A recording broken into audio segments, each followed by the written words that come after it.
5 or 6 years ago, a private homeowner took it on herself to want to remove the knotweed along this patch. It was the largest patch in town. It was about 10 feet deep, 15 feet deep in places, by 100, 150 feet long. And 4 years later, I saw her with a little handheld spray bottle, just going along looking for shoots, because you have to monitor the knotweed and prevent it from getting reestablished. And now it's all native vegetation. Native vegetation supports the little mice and the rodents and the rabbits and the things that make wildlife wild. It's the variety of different plants. I mean, we have over 250 native bees. So when you remove that diversity, little sections of the ecology are damaged. So that's our goal, to restore native vegetation.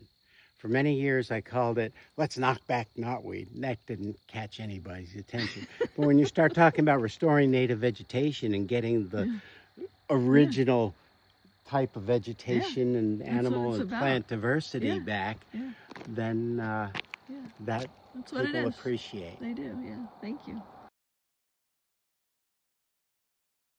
And here you can see there's several patches of knotweed in a row, these smaller ones, but coming right up is a patch that's 30, 40, 50 feet long right here. Is now the largest one in town. When we first started talking about knotweed, this was maybe 5 feet wide. 5 feet.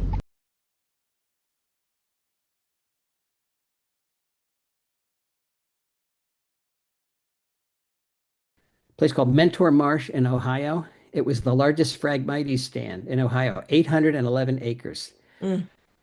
They sprayed it with a helicopter and killed it all, and now it's a vibrant freshwater marsh. There are listed freshwater marsh plant species there,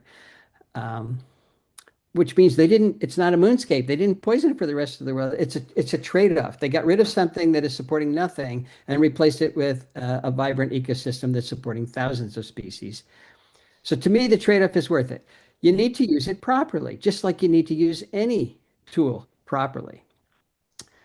So it's the misuse. It's the misuse of Roundup that has caused so much trouble with like the monarch.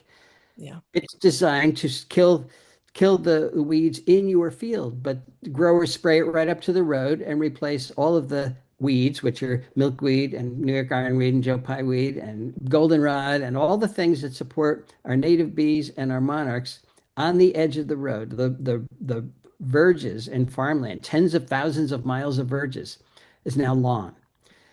Is that, and they do that because they're misusing that product. It's not designed to eliminate nature. So it's how we use it that is the big problem.